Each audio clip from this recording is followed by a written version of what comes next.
Using the Edit IFC functions, move the models, upload a more recent version or close the models.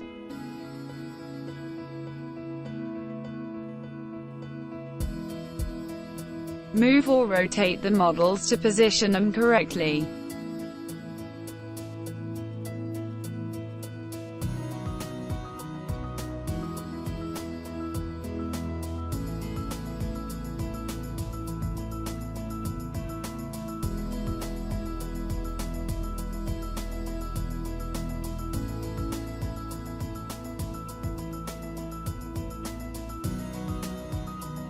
Update an IFC model by uploading a modified version.